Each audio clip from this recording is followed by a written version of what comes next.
这都半死不活了，你开价1两银子，30文，爱卖不卖？那就30文。小女孩一把夺过钱，拽着弟弟就跑。谁让他恶毒又坏，老天爷都看不过眼，让他在门口摔得头破血流。那就别怪我心狠，我也是为了保护家里人罢了。阿姐，不是把后娘卖了吗？咱们跑什么呀？那2人是人牙子，保不齐还要抓咱们去卖，不跑等什么？赶紧回家，马上要下雨了。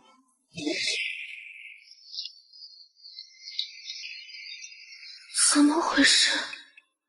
哟，虽然脸丑的吓人，可是这身段这真的好啊！要不咱们先享用了？哎呦，上次你先来了，这次得让给我。好，你用下边，我用上边。季之欢心里升腾起一股无名火，默默攥紧了拳头。你把球挪开，你挡着让我怎么发挥啊？王二虎将蒋麻子推搡开，一把将季之欢提了起来。只见昏迷中的他突然诡异地扬起一个笑容。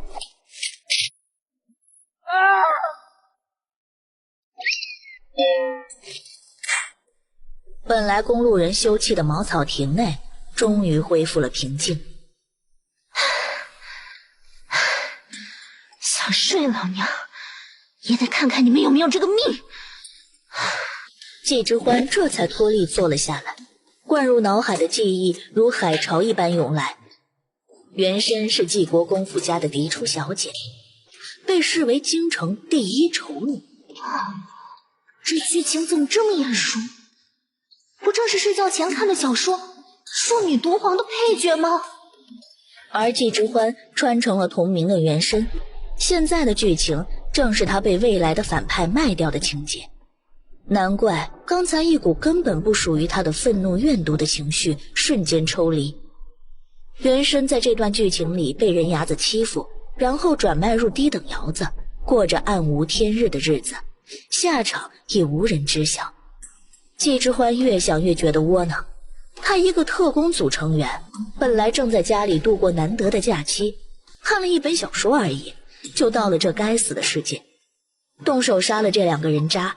但季之欢并没有后悔，只是刚才用力过猛了。缓了口气后，他才踉跄着起身，将撕破的衣服随便收拢了一下。望着外面的雨幕和陌生的乡野，季之欢眯了眯眼。原主是在家门口死的，他得回去，也许还能找到穿越回去的办法。按照原本的记忆找到了原主的家，深一脚浅一脚地踩进烂泥地里。阿姐，你来来回回数好几遍了，是30文没错吧？没错，这钱咱们存着。他之前把咱们辛辛苦苦攒的钱都拿去给了其他男人，回头把那女人的嫁妆给找出来卖了，就能给爹爹看病了。那后娘会被卖去哪里？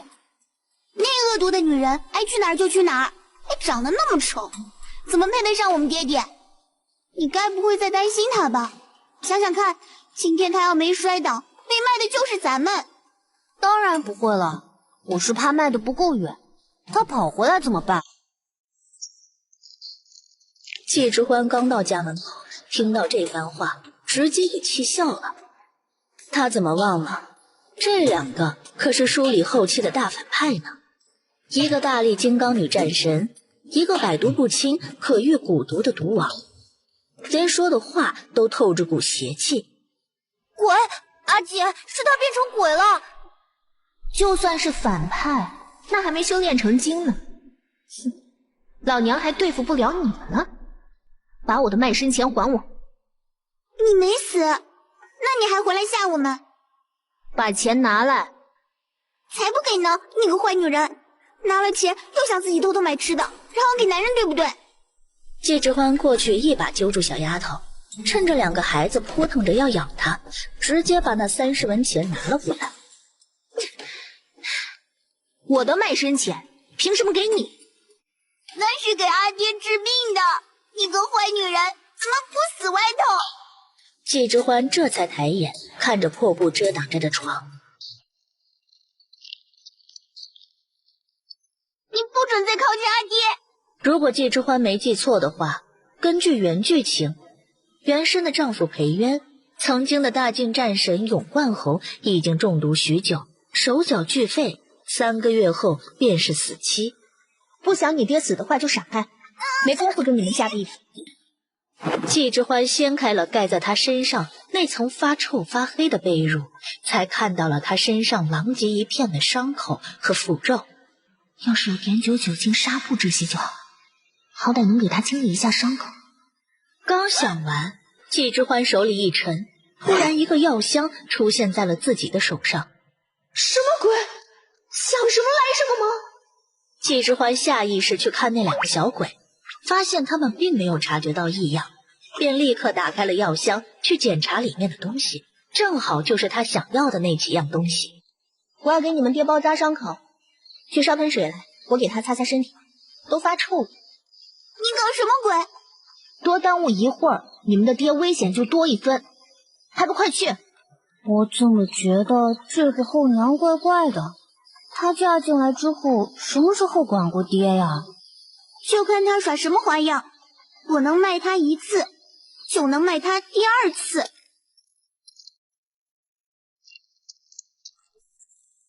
你干嘛去？这女人拿了30文钱支开我们，果然是想拿钱跑路吧？被我给抓到了吧？你过来。季之欢带着他推开了原本自己居住的小矮房。这女人嫁进来之后，不是死都不准我们进这个房间吗？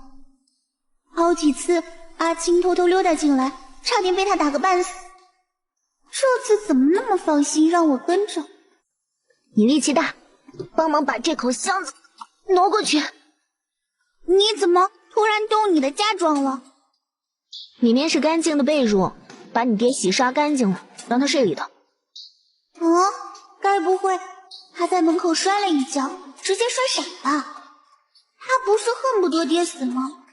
还老咒我们3个是拖油瓶。帮不帮？不帮我自己挪过去。季之欢见他不动，刚想自己提，阿英几步走过来帮忙拉着拉环。季之欢让阿英帮忙架着点裴渊，自己爬到了床板上，把那脏臭不堪的被褥给全部扯下来。不过他很快就发现了不对劲儿，那被褥怎么还会动弹？季之欢拉住被套，往两边用力一扯，竟是从那发黑的棉絮里蹦跶出了不少吃得滚圆肥胖的血质。这是什么东西？季之欢一脚下去踩死了一个，瞬间血浆涌出，全是黑血。这是专门吸人血的血质，但又不是单纯的血质，它们有剧毒。怎么会有这种吸血虫子？浑身我们3个也是跟爹爹一起睡的呀，没有感觉被虫子咬啊。因为这血质经过饲养，以毒为引，只会让你爹身上的毒性一日比一日增强，陷入永远的沉睡之中，消耗掉他所剩无几的生命。你们3个小豆芽还不值那人费心思。那我们怎么办？你现在得意了，知道我爹爹遭遇不测，你是不是又想跑路了？别有事没事大呼小叫的，我没耳聋。咱们现在是一条船上的蚂蚱，你爹活着，那人还会稍微忌惮几分；你爹死了，咱们谁也逃不掉。你知道害我爹爹的人是谁？不知道。他也没看到那么后面，只看到女主怎么一路过关斩将，从一个庶女变成了当朝皇后，匡扶2皇子登上帝位。不过嘛，也不难猜，裴渊还有心腹手下，包括铁甲军那么多将士，还在等着主帅回归。对方没一口气宰了他，也许是裴渊在民间的声望太高，若突然无故英年早逝，岂不是惹人猜忌？你干嘛？这种吸血的毒虫子，你还丢唐瓮里？你爹身上的毒，他们也有一份功劳。往后要解毒，指不定还用得上。这可是需要很多时间来培育的，弄死了多可惜。先养着吧。热水好了。季之欢赶紧接过，放到了一边。我给你们爹洗澡擦身，你们再去多煮点热水，放门口就行。你别对我爹动手动脚，不然我不放过你。季之欢懒得理他，现在最大的难题可是眼前这个男人，实在是太脏了，屋内条件又差，连个浴桶都没有。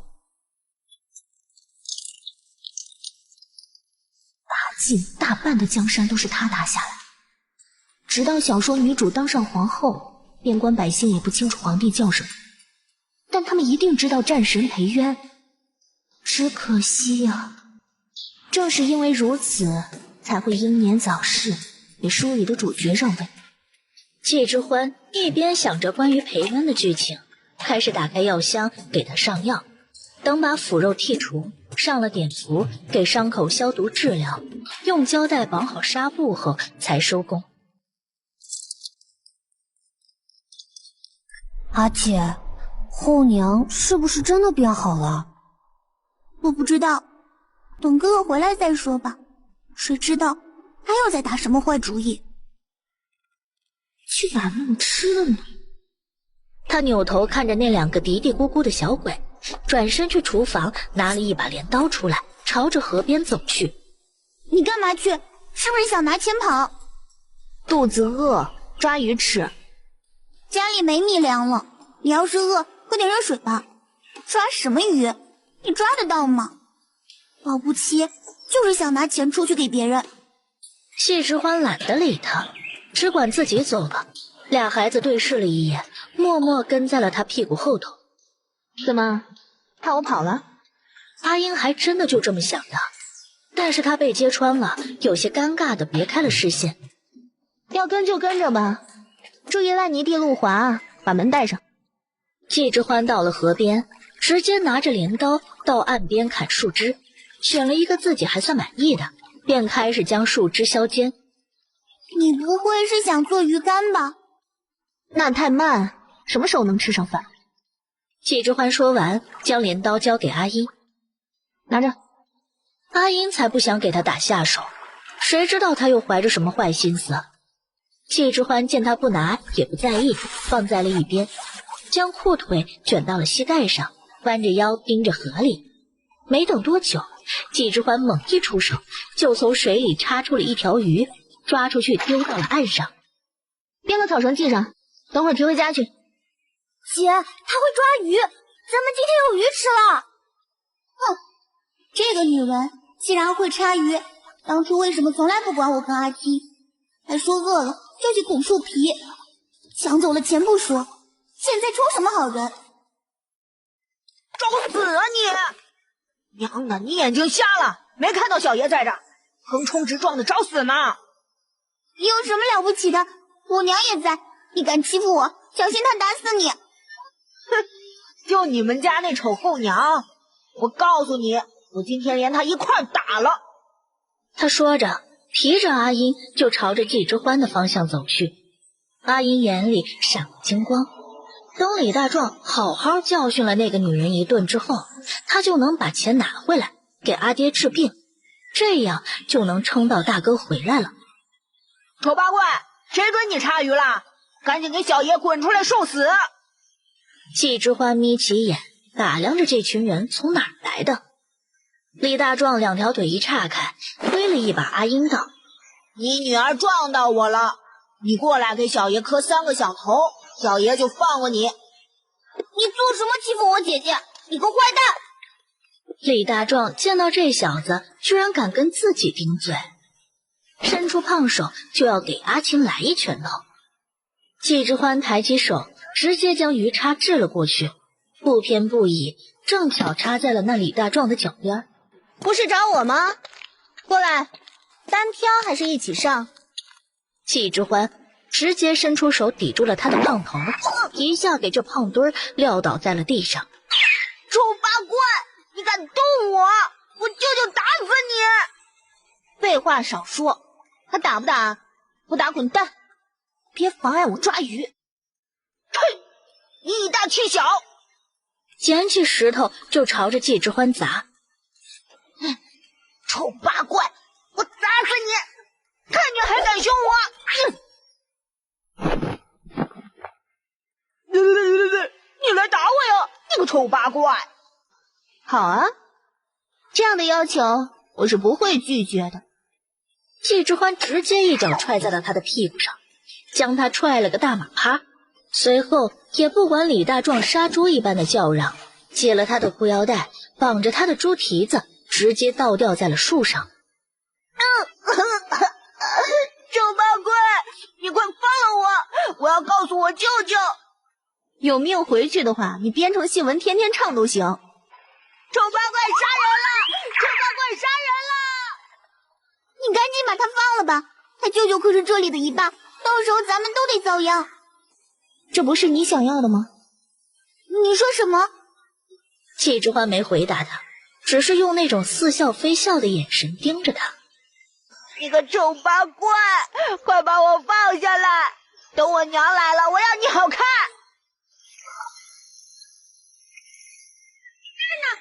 真是臭八怪一家子把大壮哥给吊起来了，他们要杀人！我的儿啊！他身后2个高大的农家汉子赶紧冲过去，把倒吊着哭得满脸涨红的李大壮给放下来。大舅、二舅，就是这个贱女人，臭八怪把我吊起来，还说要给我好看。你个下作的小娼妇，我儿子你也敢欺负？老娘打死你！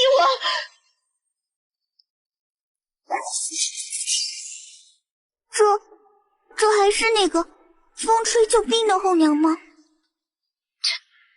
我以为你有多大胆呢，合着就这样。得了，我也不跟你们计较。你家小子过来给我磕头道歉，我就放你们回去；不然的话，把你们捆了丢那山沟里，当野狼的口粮。赶紧磕头啊，你个混账东西！这样多没面子呀！你俩舅舅都快被他打死了，你还面子？给我跪下！李大壮扑通一声被他老娘摁在了地上，额头一下一下的往地上碰。姑奶奶，我错了。妹子，刚才是我不是，是我嘴巴贱。季之欢弯腰提起插好的鱼，瞥了一眼2个孩子，这就要回家去了。后娘，你好厉害啊！你怎么办到的？季之欢看着小豆丁倒是有趣，没回答他的问题，但问了一句：“会吃烤鱼吗？”我能吃吗？能，但是某人不能。这女人居然看出了是我把李大壮引过来的，还故意说这样的话，难道她又有了什么坏心思？回了家，季之欢直接进了厨房，开始处理鱼，动作熟练地将鱼的内脏剖干净洗净后，在院子里用木条架好了烤鱼用的3角支架，把鱼穿好后，让阿青时不时地转了一圈，让鱼受热均匀。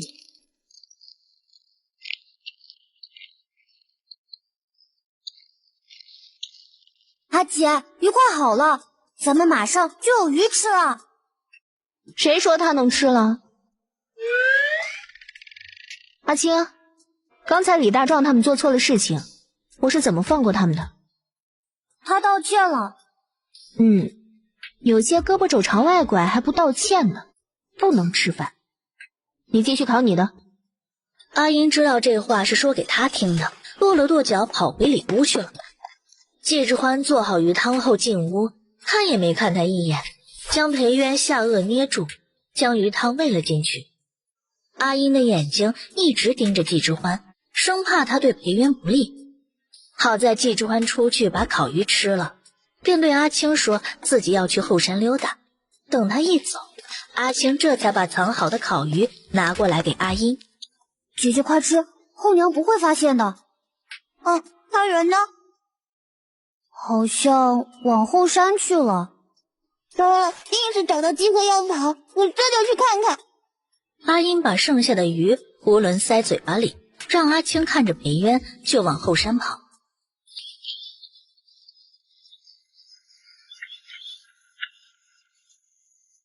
如果这女人要跑，我就算跟她拼了，也得把钱拿回来。这小丫头心思多，不让她跟着，指不定还觉得我有什么坏心眼。随她去好了。不远处，周边的沙地上，一圈白色结块的晶莹物体。季之欢心里狂跳，疾步走到了岸边，掬了一捧水尝了尝，是咸的。该不会真的傻了吧？这村里的人都不要喝的水，还拿来喝。季之欢抖开了麻布裙子的下摆，开始沿着岸边那晶莹的颗粒都捡起来，等到装不下了，这才兜着裙子往回走。阿英见状先躲了起来。季之欢抬头看去，那盐湖西边的密林里还有竹林，他心念一转，有竹林，往后可以制作竹盐，还能挖竹笋。这么一想，这地方也不差，好歹靠山吃山，靠海吃海，办法多的是，还能憋死不成？他抱着裙子往家走，又注意到后面一道小小的身影跟着自己。这丫头还真够执着，难怪成了反派，在沙场上令敌人闻风丧胆，能知小儿夜皮。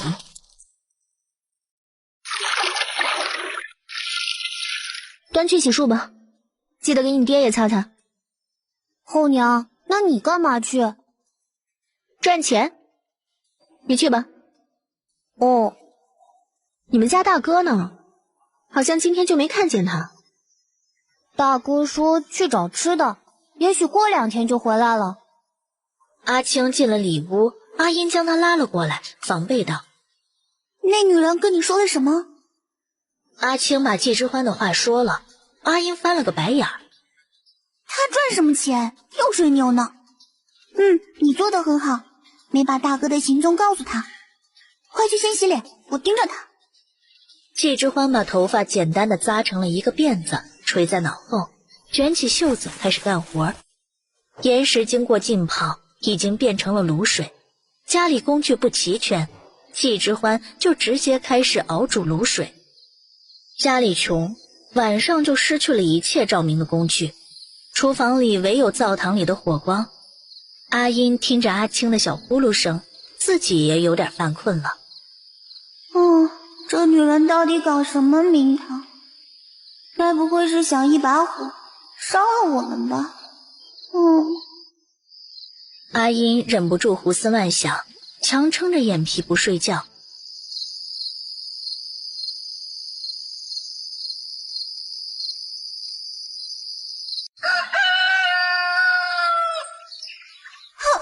这个女人太狡猾了，果然趁着我们睡觉就跑了。跑就跑了吧，把最后那点钱也弄走了，就不应该相信她。姐，你干嘛呢？那女人跑了。谁跑了？还没等阿青说话呢，季之欢的声音从后面响起，显然是刚从外面回来，手上提着好几样毛茸茸的东西，还带着血。你这些东西哪来的？睡不着，去林子里打猎了，抓了点野兔野鸡。你还会打猎？锅里有热好的馒头，先吃。等会儿你带我去镇子上，把这些皮肉卖了。阿青这个小吃货一听到有馒头，赶紧搬着板凳过来了，垫着脚掀开了锅盖，里面还真的蒸着4个小的白馒头。阿青顾不上烫了，抓起来就吃。你怎么直接往嘴巴里塞？不怕他给你下药啊？那也得做个饱死鬼。再说了，昨天晚上的烤鱼不也没事吗？他也不理会阿英。欧娘，咱们家哪来的馒头啊？用野味跟村子里的人换的。姐，你吃啊，真的很好吃，你吃嘛。阿英抿唇，然后咬了一口白嫩的馒头，发现特别香甜好吃。他从来没吃过这样的馒头，里面还有馅料，也不知道是什么做的，软乎乎，香喷喷，还有一股奶味儿。怎么样，是不是很好吃？姐，咱们以后是不是再也吃不到这么好吃的馒头了？红娘会不会想把我们喂饱了拿去卖啊？他一想到这儿，也顾不得阿英，跑到季之欢面前，湿漉漉的大眼睛盯着他。红娘，你要卖的话，把我卖了吧，我最小还最贪吃，千万别卖姐姐和大哥。你们没把我卖了就谢天谢地了，赶紧帮忙，去厨房把那破背篓拿出来，把兔子毛放进去，我去换身衣服。你真的不卖我们？不卖，不仅不卖，剩下的兔肉晚上也给你们吃。这小傻子。哦，红娘真好，阿青有兔肉吃了。这孩子还真容易满足。他换了身稍微整齐点的衣服，又用帕子蒙了脸，再出来时已经不那么吓人了。你要去镇上？去卖点东西。放心吧，刚才我说过不卖你们，只是家里需要买点口粮和工具，我一个人扛不回来，给你工钱怎么样？你说真的？你要是骗我，我就跟你没完。不骗你，吃饱了就上路。季之欢说着，背着背篓率先打开了篱笆，往山坡下走。你一个人在家，小心别乱跑，照顾好爹爹，知道吗？阿青知道。姐，你也要小心。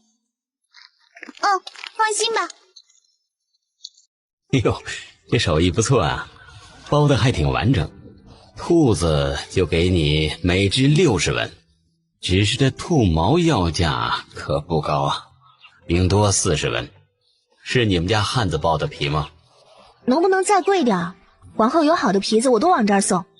可以，不过你最好让你家男人啊多猎些雕和狐狸，那些才是大的。这样吧，我每样给你多加10文，算你500文。张大彪，有什么好货没有？哎呦，花老板，就等你来呢。哎呦，上好的野味啊，都给你留着。他一边说着，一边给季之欢拿钱，没留意，动作太猛，将季之欢的背篓给弄倒了，里头的盐罐子漏了点出来。花老板眼睛一亮，目光灼灼地盯着季之欢。这女人这次赚钱了，可得盯紧，别让她乱花钱。你等等，把野味给我留着，我马上就回来。咱们现在要去哪儿？小娘子走得好快，差点追不上了呢。有事儿？你那背篓里放着的白色东西是不是盐？你问这个做什么？能不能慢我点？这是自家吃的，不慢。哎呦，妹妹呀，怎么这么急呢？我自我介绍一下啊，我是前头客运来的老板娘，他们都叫我花老板。热情地拿着帕子给季之欢扇风，引导着他往自家铺子去。你连人是好是坏都不知道，跟着过去干嘛呀？无妨，要么你在这儿等我也行啊。让我在原地？那怎么行？万一他跑了呢？这镇子小，你随便打听打听，都认识我花香香。这做吃的生意啊，就得注重口感。像妹妹背篓那一罐啊，可比我铺子里的都白净雪亮呢。如果愿意卖给我，我出这个数，怎么样？掌柜的，这可使不得。这私底下……妹妹说什么呢？我就是想要你们家的盐来尝尝，外人哪知道呢？你要是真心想买呢，也可以，诚心给个价，我不怕货比货。花香香从盐罐子里点了点，放进嘴里一尝，当即眼睛一亮，知道自己开的价太少了。他只犹豫了片刻，拍掌道：妹子，咱们都是诚心做生意，这样我给你2两银子就买这么一小罐，往后你还有都可以送来，如何？成交。花香香亲自送了季之欢出去。妹子，快说好了啊，我等你啊。我既然答应了你，就会信守承诺。季之欢刚说完，就瞥见了巷子口一个废弃的小木车，旁边还摆着2口铁锅跟炉子。见季之欢对那东西有兴趣，花香香摆手道：原本是拿来做早点放在门口卖的，结果生意不是很好，就不要了。不要了？那能给我吗？或者卖给我？哎呀，你跟我还客气什么呢？拿去吧，反正你不要，我也是要清理出去的。多谢。季之欢将背篓往那木车里一放，就往外推。阿英赶紧过来帮忙，不过他脑子还没回过味儿来。就那么一小罐盐，居然卖了2两银子，老板娘还送了一辆木车，你东西值这么多钱吗？难道他昨天晚上在厨房就倒腾这个？今天来一趟镇子，季之欢就有了2两多。他先去米铺买了点米和面粉，然后再到杂货铺买了一些家里常备的锅碗瓢盆，剩下1吊钱，季之欢小心妥帖地放进了衣服内袋里。这女人是真的带我来卖东西的，没想跑。老板，来点桂花糕。季之欢将热腾腾的桂花糕塞进背篓里，擦了擦额头上的汗水。走吧。姐，这是什么？别人给的。别人给的？是好心人吗？可是这个不能吃啊。先垫垫肚子。真好吃。姐，你也吃。这傻弟弟满脑子都是吃的。欢欢，来的人正是齐天昌，原书中为了原主的嫁妆哄骗原主私奔的穷酸书生，其实那些钱全都被他拿去赌了。就原主傻乎乎的以为这男人能真的带自己脱离苦海，结果直到被卖，齐天昌都还在赌馆，哪里能想到他。欢欢，刚回来呀？你怎么了？是不是我前几天没去找你，你生气了？嗨，这不是忙吗？你看你最近手头宽裕不？学院李夫子说要收我做关门弟子呢，我还愁束修呢。没钱，滚蛋！什么？没钱？放屁！今天没钱也得有钱。季之欢，你这样子我以后可不来找你了。你要知道，村子里想嫁给我的女人，那都是排着。齐天昌话还没说完呢，季之欢转身一脚把人踹了出去。叫你滚你不滚！既然如此，就算算总账。从我这儿总共拿走了20两银子，还钱！哎呦，你个臭婆娘，你还敢动手？我可是村里的读书人，李正知道了，绝对不会放过你的。只要我把村里有头有脸的人抬出来，就季之欢这样的，绝对吓得给自己磕头道歉。季之欢才不吃他这套，伸手拽过他2只胳膊，随便一拧，当场就听到了骨头碎裂的声音。你要干嘛？哎呦，别打了！哎呀！要么还钱，要么滚，不然下次我拧断你的头！我滚！哎呦，姑奶奶，你可别打了！哎呀！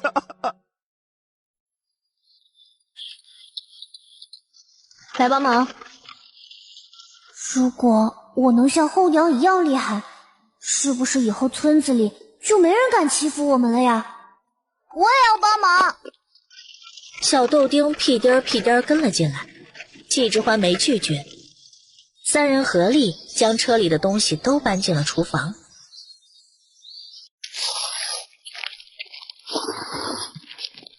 哎呀，姐，你就别操心了。他要是想害爹，还给咱们做饭干嘛呀？你看他打架多厉害。说的是啊，季之欢真想害他们，根本不用做那么多没必要的事情。季之欢把排骨汤给裴渊喂下去后，从空间拿出了小药箱，不过这次药箱里额外多出了一瓶药。灵泉？未穿越前每次出任务受伤，身边都会冒出这么一瓶药，没想到他也跟来了。那之前为什么药箱里没有？难道是时间还没到？季之欢果断选择了将灵泉喂给裴渊，随便扒了他的衣服替他换药。裴渊这身子，饶是他看过那么多国际名模，阅遍各国美男，都可以说得上数一数二的。季之欢趁机摸了2把，在等出来的时候，阿英已经主动去洗碗了。季之欢一进厨房就发现一盆热水摆在那儿，阿英别扭的不去看他。谢了。谢什么？还你人情债吧。因为吃了一顿饱饭，晚上大家都很早就入睡了。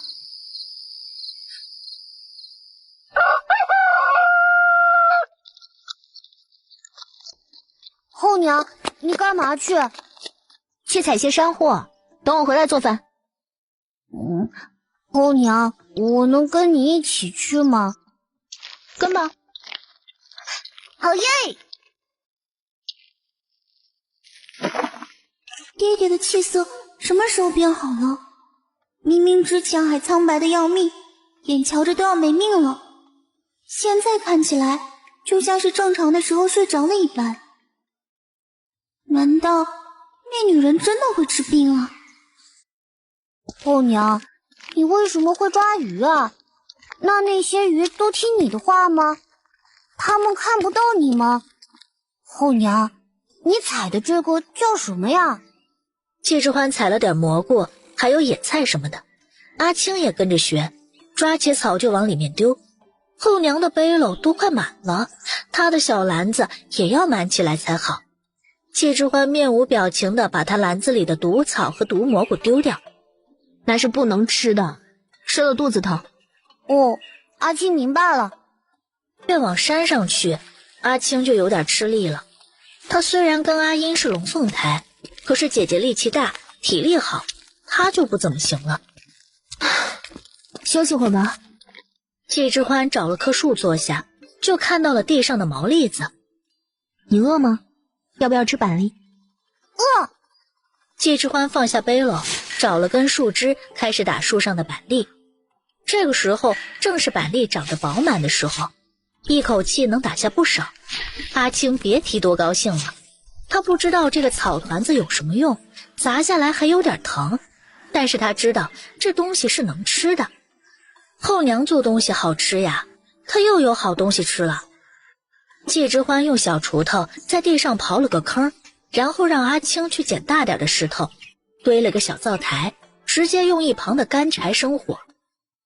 你别乱跑啊，我去弄点天然蜂蜜回来。阿青乖巧点头，虽然他不知道这里哪里有蜂蜜，但后娘让他待在这儿，那最好别乱跑。季之欢之前来这儿的时候，记得附近有个马蜂窝，这烤板栗没糖没蜜，就没那个滋味了。就在他准备下手去摘蜂巢的时候，听到了一些细微的动静。他拨开了一旁的草垛子，发现了一个坑。是你放开我！难道是裴渊的大儿子裴季慈？哦，可是不回去，弟妹怎么办？就这么想着，季之欢已经离开了土坑。裴季慈呆呆看着头顶的天空和树叶，绝望地闭上了眼睛。只是没过一会儿，外头又有了动静，好像是蜂群的嗡鸣声，随后又消失不见。裴季慈紧绷神经，满怀期待的希望来的是附近的猎户，好歹能把他送回家就成。结果坑外有人再次探出头，却还是季之欢。他面无表情地甩下一根藤蔓，缠在自己腰上，赶紧的。这个女人会不会把我拉上去之后，再狠狠松开绳子，摔死我，以后带着我出去卖了？再不上来就算了。就在他准备收回藤蔓的时候，另一端受到了阻力。原来是他抓住了末端，缓缓绕上了自己的腰，再暗示性的扯了扯，提示季之欢可以拉了。小样，还挺傲娇。把人拉上来之后，直接把人提起来就背到了背上。赶紧的，就你现在这样能飞回去？这个女人到底发生了什么？怎么完全变成了不认识的样子？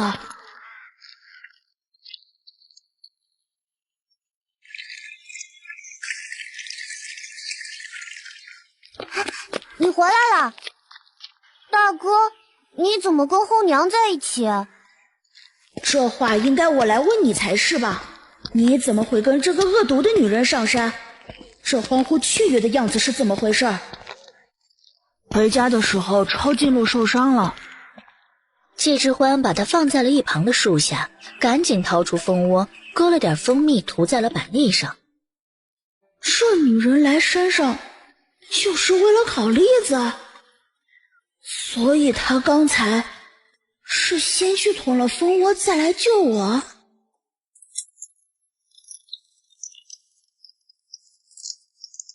季之欢吃的差不多了，加上裴继慈受伤，他不打算继续采山货，回家看看他的腿要紧。阿青把剩下的板栗包裹在叶子里，放进小篮子里，他得带回去给姐姐吃。大哥，你的腿疼吗？还好，都快看到骨头了，还好。嘴巴真够硬。还好我们上山了，不然你就要被狼叼走了。臭丫头，你给我闪开，听到没有？不然老娘连你一起收拾了。你们这是打劫，欺负我家没人，上门抢东西来了，想得美！这是那恶毒女人从镇子上撞回来的，这帮人看我们有米粮了，就想来抢，凭什么呀？凭什么？就凭你娘打了我兄弟，不得赔医药费啊！今儿不把钱交出来，我回头找李正去。死丫头，给我闪开！就在张翠凤快碰到阿英的时候，一把镰刀突然飞甩了过来，直接横在了张翠凤的脚边，吓得张翠凤嚎叫一声，窜到了一旁。大哥，你这是怎么了？怎么还跟后娘一起回来的？哟，来齐全了，那也好。他这架势刚摆起来呢，谢之欢走过去，啪啪就是2巴掌，顺带一脚把张翠凤踹到了篱笆口。他顺手就把镰刀抓了起来，朝着张翠凤走去。张翠凤是真的没想到，当着这么多人的面，季之欢还有这样的狗胆。我告诉村长，手刚举起来呢，季之欢又上来了，屁话都没半句，上手就打，看得村民们连连后退。只听到张翠凤的叫骂声逐渐变成了哀嚎。女侠别打了！张翠凤恶霸乡里，想欺负到我头上，没这样的道理。各位叔伯婶子做个见证，以后他们家的人，我见一次打一次。可张翠凤说你们家偷东西了，不然哪有那么多钱买米面啊？就是啊，你平日里这孩子也没那么好心吧？没本事赚钱就别眼红别人吧，我不偷不抢自己养家。你们要是真打量我好欺负，那就别怪我不客气。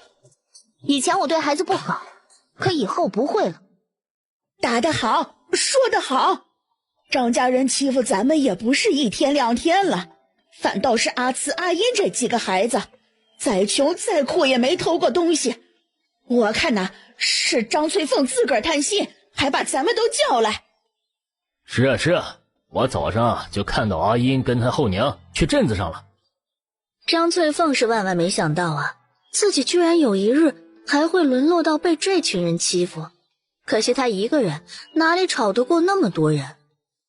裴家媳妇儿啊，我是杨婶子，你要是真心养这几个孩子，有什么困难只管来找我。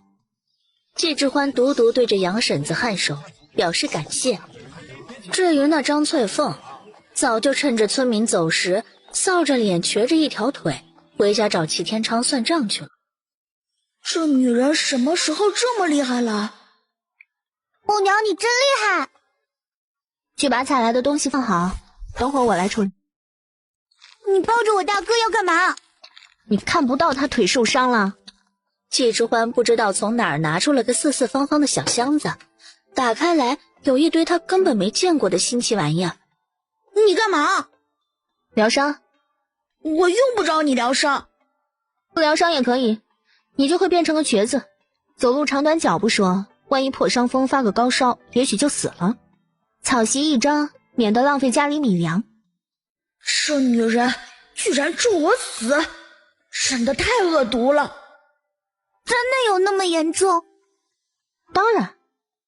裴继慈刚想说自己用不着，季之欢一支麻药针已经扎进来了，数不过5秒，裴继慈闭着眼睛昏死了过去。大哥，你扎了什么呀？你吵死了！没事干出去干活，我保准他没事。不打麻药，他怎么剔除卡在血肉中的淤泥和铁锈？就古代这医疗条件，这娃今晚就小命不保。阿英急得不行，季之欢已经没了耐心，提着他的衣领子丢到了门口，把门一关。这女人要是治不好大哥，我就跟她拼了。裴继慈的腿伤比季之欢想象的要严重，他先进行止血，清理创口，再消毒，引流后缝合伤口，还顺便给他打了破伤风抗毒素，避免感染。等到把人收拾干净，清理了药箱，季之欢才起身洗手。阿英早就急得团团转了，听到动静冲了进来，看到裴继慈躺在床上一动不动，跟裴元差不多，吓得眼泪都在眼眶里打转。大哥怎么了？是不是死了？麻醉了，半个时辰后会自动醒过来的。麻醉是什么东西？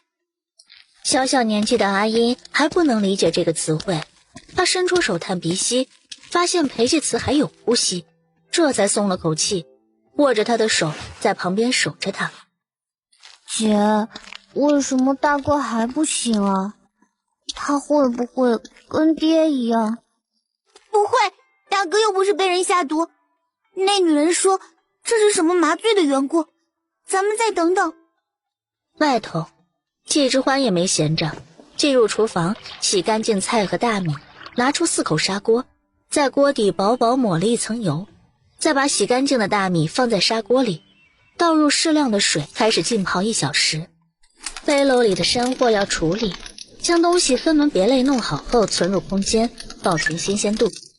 这期间裴继慈果然悠悠转醒，他率先看到的便是家里熟悉的破漏屋顶，再是满脸关心的阿英和阿青。大哥，你醒了，你总算醒过来了，刚才我跟阿青都怕死了。我想喝水。阿青赶紧去桌上倒水，跑过来递给他。裴继慈细心发现那碗是干干净净的瓷碗，他们家可没有这么好的东西。不过他太口渴了，还是先喝了再说。大哥，你感觉怎么样？腿还疼吗？会不会晕？谁给我包扎的？是那女人吗？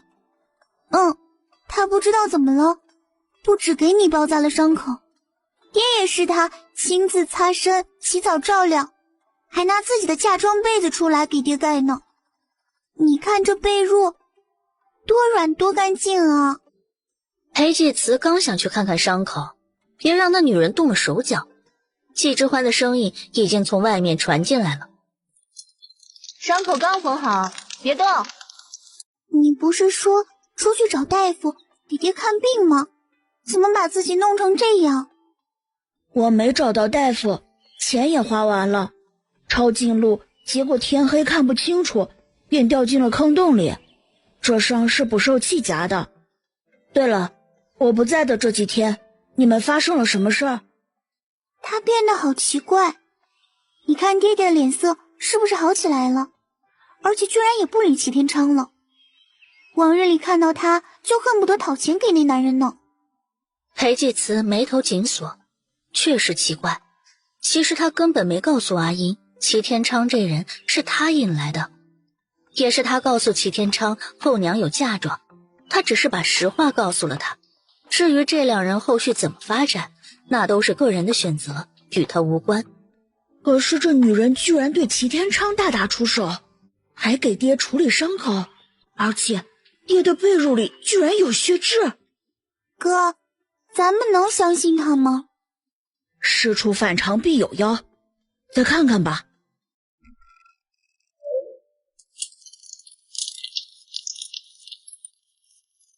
后娘，有阿青的份吗？季之欢挑眉，见火候差不多了，掀开锅盖，用勺子捞了一勺颗粒饱满、挂满了油脂的饭喂给了阿青。小心烫。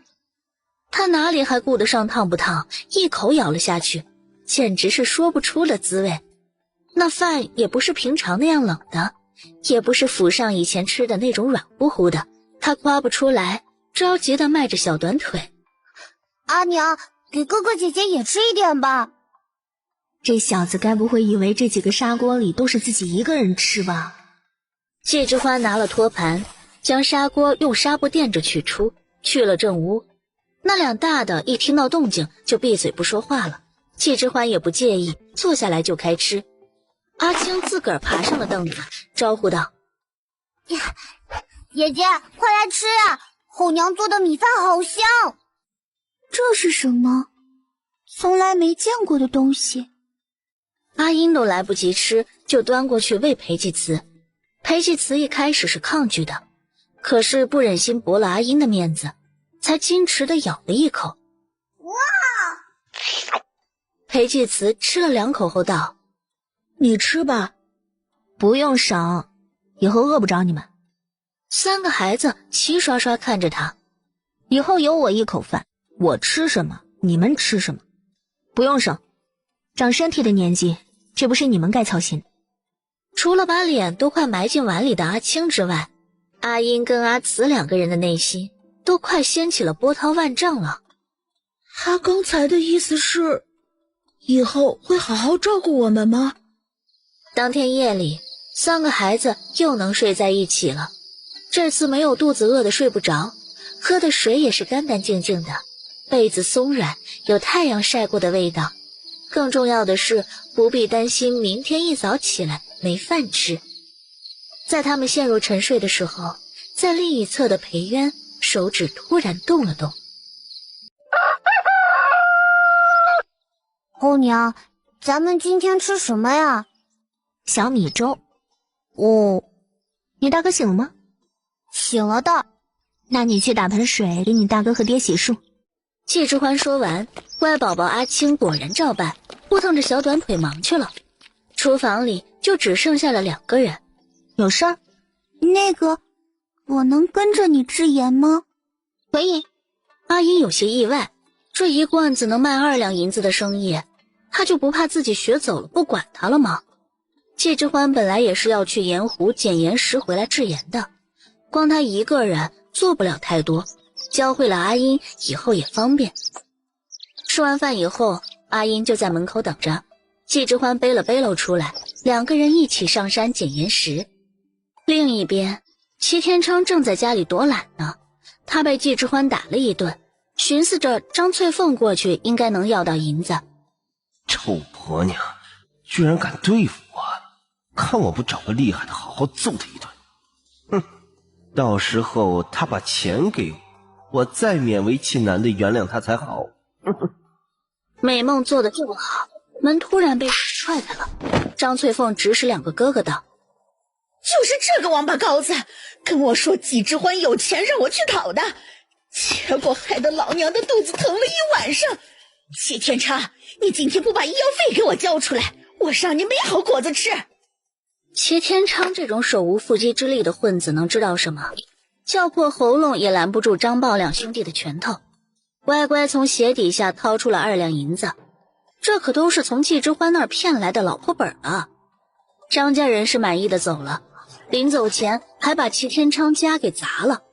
可这哑巴亏他只能往肚子里咽，谁让他根本斗不过呀？有阿英这个金刚芭比在，季之欢乐得轻松。教他如何挑拣岩石后，他去了盐湖旁边的竹林子里砍竹子、木材回来用。阿英捡岩石的时候就发现他不见了，嘟囔道：还说变了呢，还不是躲懒去了。话刚说完，突然听到动物的惨叫声，阿英竖起了身子。啊，不会吧，这么倒霉，青天白日遇到野狼不成？他吓得不轻，又不知道该不该出声把那女人叫回来，赶紧下山去。就见到树丛动了动，阿英差点尖叫出声。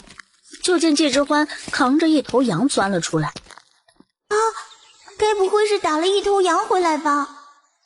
季之欢把羊往地上一丢，继续钻进了林子里。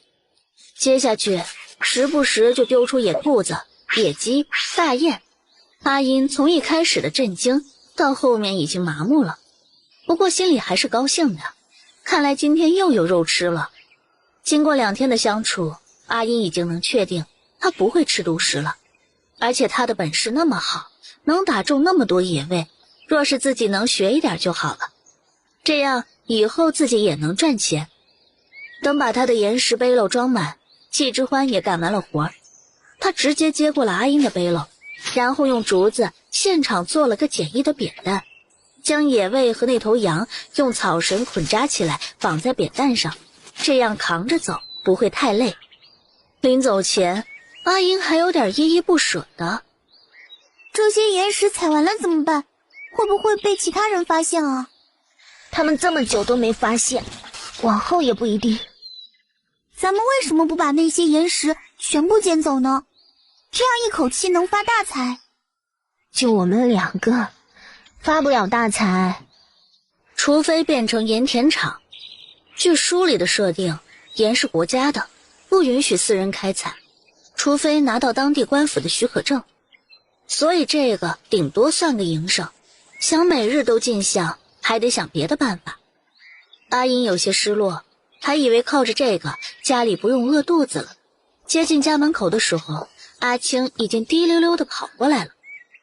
是阳，你怎么在这等我们？大强哥来了，说要带大姑去祠堂。祠堂？是不是张家的人找了村长，要把咱们赶出去？去看看再说。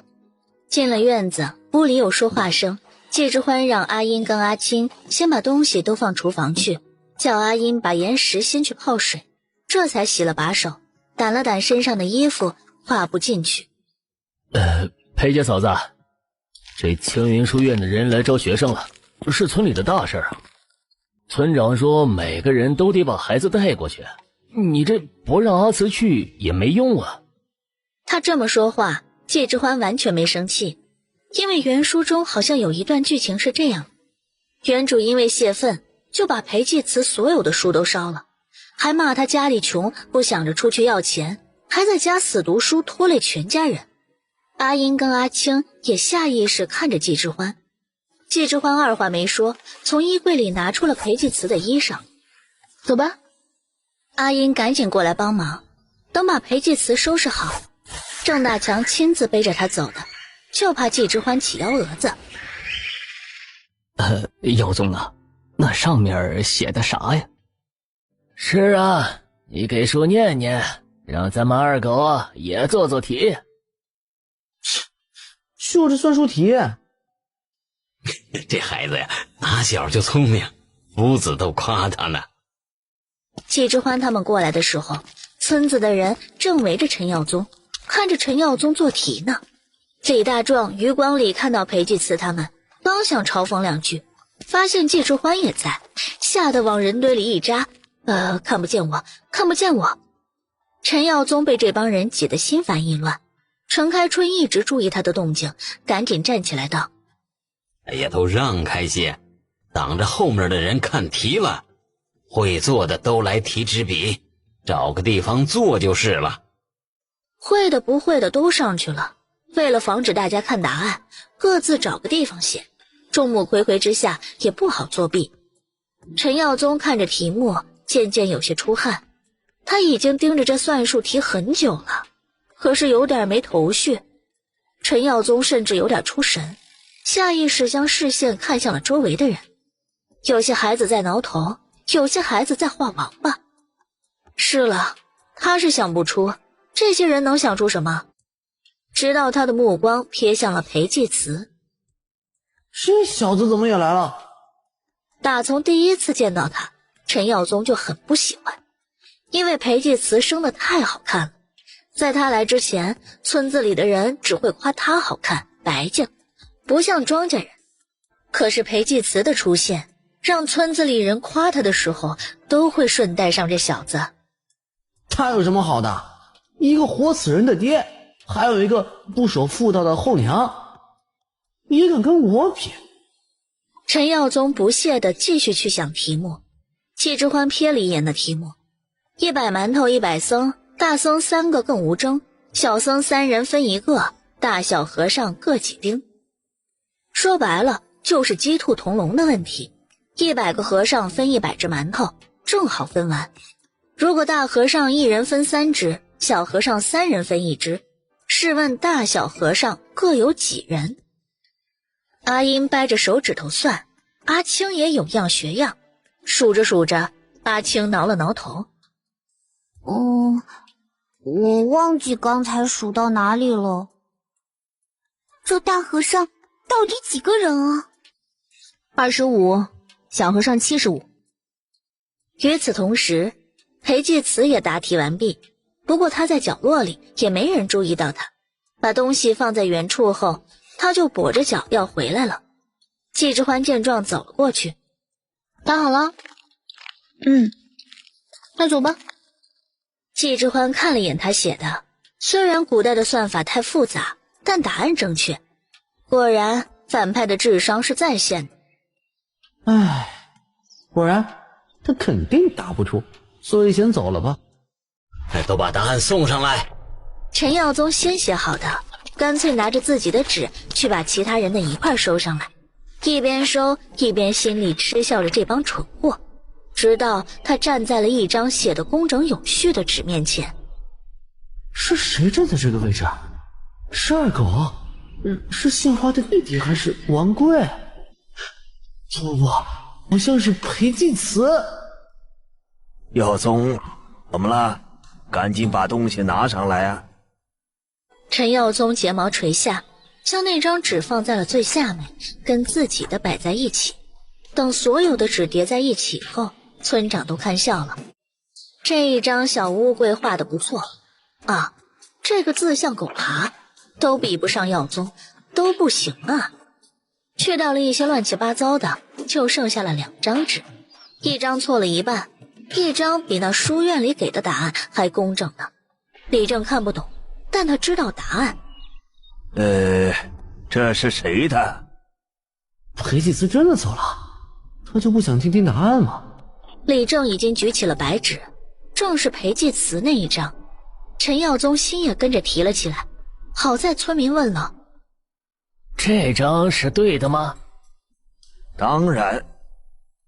怎么会？那小子怎么可能会比我还快，还答对了题目的？所以是谁的？耀宗，是你的吗？是我的。这字进步了不少啊，还是耀宗厉害。好，我这就给青云书院报讯去。你就在家等好消息吧。耀宗真厉害呀！不愧是耀宗，就知道他行。村长笑得眼睛都快看不见了，只有陈耀宗站在原地，默默将自己的那张纸抽走，卷在了衣袖里。这样就没人能知道了，裴济慈能去青云书院了。大哥，你最后写的答案是什么呀？25和75。后娘也这么说。季之欢，怎么可能？瞎蒙的吧？季之欢没解释，阿青这个小吃货已经想别的去了。后娘，我看厨房里有鸭有鸡，我们今天吃肉吗？吃火锅鸡，给你们补补身子。后娘做的东西最好吃了。不想承认这是我弟弟。没眼看。回了家，阿青率先跑去打开了门。季之欢把裴济慈放在了床上，将他的外衫脱了下来。裴济慈很不习惯，抗拒地躲避着他的碰触。这边刚弄好呢，季之欢把被子掀开，直接一个用力将裴渊半驮在背上。你要做什么？别动我爹！动都不知道动几次了。外面天气好，带你爹晒晒太阳。在床上躺着都能生蛆了。去把我的床挪出来，摆在院子里。裴济慈心想，阿英才不会听你的呢。结果就看到阿英转身就跑。这是要干嘛呀？养护。你爹这种情况呢，需要勤翻身、勤按摩、擦洗、整理、更换。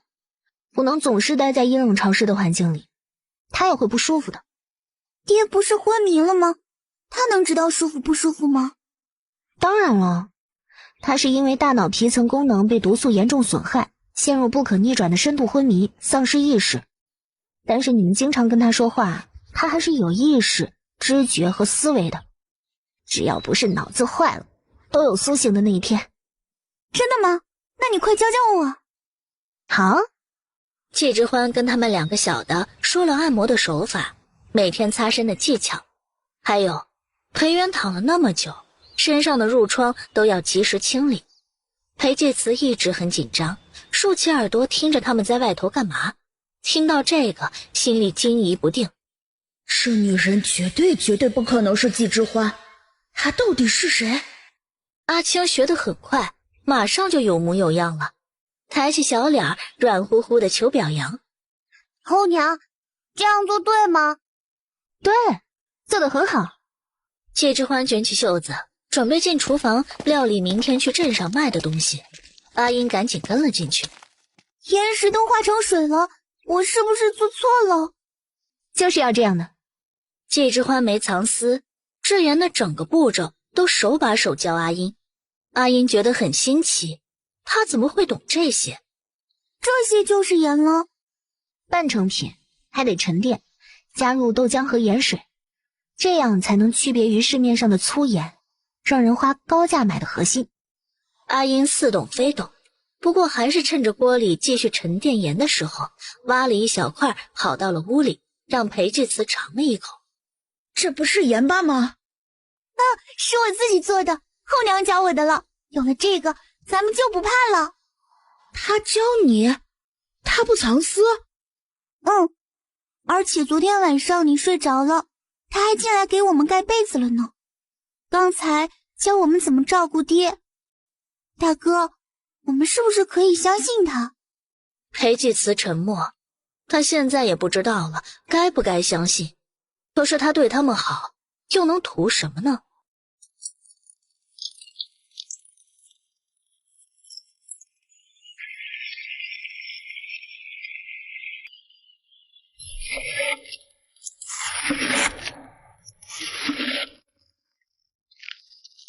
裴家媳妇儿在吗？院子里传来了动静，阿青抓着鸡腿就起来了，屁颠颠去篱笆外头看。杨婶子低头一打量，就看到了吃得满嘴油光的阿青，她鼻子嗅了嗅，好香啊！哎呦，阿青啊，吃什么呢？葫芦鸡，后娘做的，可好吃了。真的？阿青踮着脚把篱笆推开，回头喊道：“杨奶奶来了！”杨婶子为人厚道，性子也好，阿慈跟阿英都很喜欢她。季之欢起身到门口，正巧跟杨婶子碰了个面。杨婶子先打量了一下桌上的鸡，闻着这味儿就知道好吃。屋内也比之前干净了，没那股子臭烘烘的味道，连床上的被褥也换了齐整的。杨婶子点了点头，对季之欢的态度也好了不少。裴家媳妇儿啊，我老三媳妇儿生了个闺女，送点喜饼给你们吃，别嫌弃啊。婶子，这是给嫂子补身体的，还有这个当给孩子的红包。哎呦，使不得使不得啊，我这喜饼才多少钱呢？你们留着吃吧啊。我们够吃了，您拿去吧。季之欢直接把鸡放进了杨婶子的竹篮子里。杨婶子见他是真心的，心里当真是对他刮目相看了。那好吧，我看你这屋子啊，要添置的东西还多呢，院子里的地也没好好打理。大明儿啊，我和我家那口子过来帮你把地耕了，你也种些瓜果蔬菜，你可别拒绝啊。成，婶子别累着就好，有什么只管吩咐。杨婶子本来还怕他说种地累不会种，一听这话就放心了。农户人家只要有口饭吃，那日子就过得下去。季之欢又跟他打听了被褥的事儿，杨婶子拍掌道：“哎呀，这哪还需要买呀？你去镇子上扯点料子回来，我家还囤着棉花呢，剩下的给孩子们做点衣服鞋子都够了。那谢谢婶子了。哎呀，说起来呀，我之前对你确实不大信任，但是想想你这么年轻就嫁到这儿来，既然来了，大家一个村的，有什么烦难的尽管说啊。季之欢点头，他不是个善谈的性子，不过一个人的好与坏还是分得出的。一直把杨婶子送下坡，季之欢才折返回来。院子里，阿英一直等着，看他回来了，才闪身进了厨房烧热水。季之欢勾了勾唇角。第二天天不亮，季之欢起了个大早。阿英是被厨房里的动静给吵醒的，他想起了自己的盐，赶紧揉了揉眼睛，踏上鞋子过去看。只见锅里的盐已经被季之欢给装好了，他把板车推了出来。要去镇上吗？去买东西。你等等我也去。季之欢没拒绝，阿英洗漱很快，生怕季之欢自己先走。因为赶路的早，一路上也没什么人，偶尔有送货和载人的牛车经过，也把视线投到了母女二人身上。毕竟一个女人带着个女娃推车去镇上可不常见。咱们推去哪里？就在这儿吧。季之欢从车厢内部抽出了麻布，铺在了地上，将背篓里处理过的山货摆在路边，然后把车内的小炉子拿出来生了火，又从里面拿出一个烙饼用的铁铛，在车上面摆出一摞前天买的鸡蛋、炸好的油条和早上在厨房搅和好的面粉和调料。做什么呢这是？煎饼果子。多少钱一个？10文钱。10文钱？巷子口那肉末面只要3文钱，素面2文钱就能饱。贵自然是有贵的道理。季之欢用手掌感受了一下铁铛的温度后，用勺子舀出了面糊倒在了铁铛上，随后拿出了一个用竹子做的竹耙子一转，将面糊均匀地抹平在了铁铛上，随后单手磕开一枚鸡蛋，使蛋黄和蛋清混合均匀，涂满饼面，在鸡蛋液还没有凝固时撒上葱花和黑芝麻，把饼翻过来再继续烙制，刷上了准备好的甜面酱跟辣椒酱。此时香味已经散了开来，不少人已经围拢在了车前看他做煎饼。季之欢将油条摆在上面，用小铲子将煎饼卷好，直接抄入了一旁的荷叶里，让人裹着叶子吃，方便还不脏手。阿英咽了咽口水，肚子都快叫了。季之欢直接当着众人的面把刚做好的煎饼果子切成一段一段的摆在盘子里，对着众人道：大家有兴趣的可以尝尝看，试吃不要钱。真的不要钱？真不要。